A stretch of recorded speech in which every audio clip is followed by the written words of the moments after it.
રબારી સમાજના આગ્રણીય ઠાકર બાપાને મારે નમ્ર વિનંતી છે કે મારી દીકરી તમે પાછી આપો, તમારા બોલ તમે પકડી રાખો કે તમે જેવું કહેતા હતા કે કોઈ સમાજની દીકરી લેવી નહીં ને કોઈ સમાજની દીકરી આપવી નહીં, આપણા સમાજની દીકરી આપવી નહીં ને કોઈના સમાજની દીકરી લેવી નહીં, તો ઠાકરજી તમે મારી દીકરી તમને વિનંતી છે કે મને પાછી આપો। કિંજનબેન રબારીનો જે વિવાદ ચાલી રહ્યો હતો એ વિવાદનું તો સમાધાન થઈ ગયું છે, કેમ કે મિત્રો રબારી સમાજના ભાઈઓ જે એક થઈ અને કિંજલબેન રબારી કોઈ છોકરા સાથે પ્રેમ લગ્ન કરવા માટે કે લગ્ન કરવા માટે જે ઘર છોડ્યું હતું ત્યારબાદ તેમને ઘરે તો લાવવામાં આવ્યા છે। ઘરે લાવ્યા બાદ અત્યારે ફરી એકવાર ચૌધરી સમાજના લોકો પણ ઉગ્ર આક્રોશની અંદર જોવા મળી રહ્યા છે। મિત્રો આની પાછળનું પણ એક કારણ છે, કેમ કે મિત્રો કિંજલબેન રબારી જે કોઈ છોકરા અશોકભાઈ ચૌધરી નામના છોકરા સાથે લગ્ન કરવા માટે ઘર છોડ્યું હતું અને મિત્રો તેમને રબારી સમાજના ઠાકરસિંહ ભાઈ અને ઘણા બધા રબારી સમાજના ભાઈઓ દ્વારા તેમને ઘરે પરત લાવવામાં આવ્યા હતા। મિત્રો ઘરે પરત લાવ્યા બાદ ફરી એકવાર અત્યારે ચૌધરી સમાજના જે આગેવાનો છે, ચૌધરી સમાજના લોકો છે તે મેદાનમાં ઉતર્યા છે, કેમ કે મિત્રો આજથી 2-2.5 વર્ષ પહેલાં તે ચૌધરી સમાજમાંથી કોઈ છોકરીને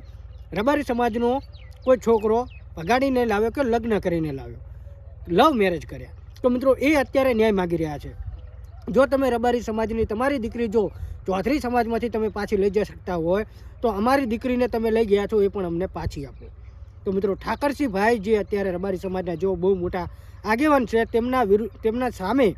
અત્યારે ચૌધરી સમાજના જે મા બાપ છે જે છોકરીના એ અત્યારે અરજી લગાવી રહ્યા છે કે તમે અમને અમારી દીકરી પાછી અપાવો। તો શું મિત્રો ઠાકરસિંહ ભાઈ અત્યારે તેમને ચૌધરી સમાજની દીકરી પાછી આપશે? કેમ કે ઠાકરસિંહ ભાઈ તો એવું પણ કહ્યું છે કે 2-2.5 વર્ષ પહેલાં બનેલો કિસ્સો અત્યારે તમે ફરી એકવાર ઉજાગર કર્યો છે કે ફરી એકવાર બહાર લાવ્યા છો, તો મિત્રો શું હવે એમને સપોર્ટ કરશે ખરા? કેમ કે મિત્રો અત્યારે કિંજલબેન રબારીનો જે વિવાદ ચાલતો હતો એ વિવાદ તો પતી ગયો છે, પણ અત્યારે ફરી એકવાર અત્યારે જોવા જઈએ તો ચૌધરી સમાજના ભાઈઓ આગેવાનો અત્યારે એક થવા લાગ્યા છે। જેવી રીતે અત્યારે જે રબારી સમાજના આગેવાનો અને ભાઈઓ અને બધા લોકો એક થયા હતા એવી જ રીતે ચૌધરી સમાજના લોકો પણ એક થઈ રહ્યા છે અને જે 2.5 વર્ષ પહેલાં કિસ્સો બની ગયો હતો એ કિસ્સાની અત્યારે માગણી કરી રહ્યા છે, એમના દીકરી પરત લઈ જવાની માગણી કરી રહ્યા છે। તો મિત્રો અત્યારે જોવા જઈએ તો રબારી સમાજ અને ચૌધરી સમાજમાં અત્યારે ફરી એકવાર વેર વિખેર એટલે કે વિવાદ ચાલી રહ્યો છે। તો મિત્રો શું અત્યારે હવે આ વિવાદની અંદર શું ચુકાદો આવશે, શું ખુલાસો થશે, તો શું મિત્રો તેમને ફરી એકવાર ન્યાય મળશે? જેવી રીતે કિંજલબેનને ઘરે પરત લાવ્યા એવી રીતે એમની દીકરીને પણ પરત કરશે? તો મિત્રો અત્યારે જે વિડીયો વાયરલ થઈ રહ્યા છે એ વિડીયો જોવો, બાકી આ વિશે તમે લોકો શું કહેવા માગો છો કમેન્ટ કરી શકો છો, કેમ કે મિત્રો રબારી સમાજના ભાઈઓ પણ ઘણા બધા આગેવાનો છે અને ઘણા બધા લોકો આગળ પડતા છે અને ચૌધરી સમાજમાં પણ, અને મિત્રો બંને સમાજમાં સારો એવો રાગ પણ હતો, પણ હવે આ જે વિવાદ ચાલી રહ્યો છે આ વિવાદ પછી શું થશે? અને મિત્રો તમે લોકો શું કહેવા માગો છો કમેન્ટ કરી શકો છો, કેમ કે જેમને દીકરી પાછી લાવ્યા છો તો એમની દીકરી પણ ઈરાઓ અત્યારે ઘરે પોતાના પરત ફરે એવી માંગણી કરી રહ્યા છે। તો મિત્રો રબારી સમાજના ભાઈઓ પણ આ વિશે શું કહે છે, અને ચૌધરી સમાજના ભાઈઓ તો જે મિટિંગનું પણ એલાન કરી દીધું છે કે રૂનીની અંદર તેઓ મિટિંગ કરવાના છે, જે ગામડાની અંદર છોકરીને લઈ ગયા છે ત્યાં। તો મિત્રો આ વિશે તમે લોકો શું કહેવા માગો છો કમેન્ટ કરી શકો છો। બાકી અત્યારે જે વિડીયો વાયરલ થઈ રહ્યા તે વિડીયો જુઓ અને તમને વિડીયો કેવો લાગ્યો કમેન્ટ કરી શકો છો। બાકી વિડીયો પસંદ આવે તો વિડીયોને લાઇક શેર અને ફોલો કરજો, અને ચેનલ પર પહેલી વાર તો આપણી ચેનલને સબસ્ક્રાઈબ કરજો। બાકી અત્યારે વિડીયો વાયરલ થઈ રહ્યો તે વિડીયો જુઓ। રેણુકાબેન અનિલભાઈ પટેલ, ગામ લસુંદરા, તાલુકો કઠલાલ, જિલ્લો ખેડા।